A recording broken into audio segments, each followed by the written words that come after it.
tri, maintenant on va voir les filtres pour Excel. Donc on va faire des filtres par ordre croissant, alphabétique, on verra aussi le filtre numérique, et enfin on verra comment on fait pour faire des extractions. Alors d'abord, pour filtrer, il faut cliquer sur ce bouton là, qui fait apparaître une petite flèche sur chacune des colonnes.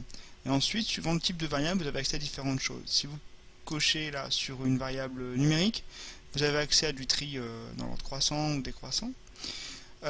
Si vous cochez sur une variable comme celle-ci, par exemple, vous avez accès au tri dans l'alphabétique ou l'inverse. Ça, c'est exactement comme on avait pour les tris. Et là, par exemple, pour cette variable-là, vous avez aussi possibilité de cocher ou décocher des cases. Donc, par exemple, si je laisse cocher juste oui et que je fais OK, et là, on voit qu'il y a un entonnoir qui est apparu. Ça veut dire que cette variable-là, elle est filtrée. C'est-à-dire, c'est même écrit en dessous est égal à oui.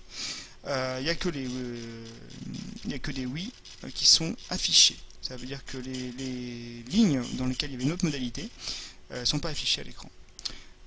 Si je prends avec une variable numérique, il y a aussi possibilité de cocher seulement certaines valeurs, mais c'est quand même pas trop adapté ici.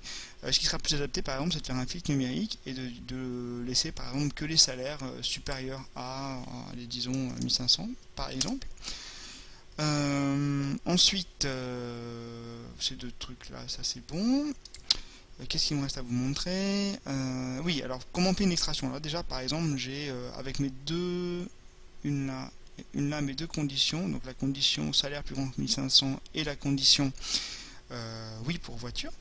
Je peux extraire tout ça en faisant un copier et en faisant attention, je vous conseille vivement de faire du collage spécial et de cocher valeur quand vous faites des filtres et de vérifier une fois que vous avez collé que vous avez bien ici des cases qui sont pas en bleu comme pour le filtre là, parce que là en fait ici ça peut poser des problèmes si on fait des traitements avec ça, en particulier si on fait des calculs de moyenne, etc. Donc n'oubliez pas, faites du copier-coller, collage spécial quand vous faites des filtres. Et voilà pour cette vidéo sur les filtres. Merci de votre attention.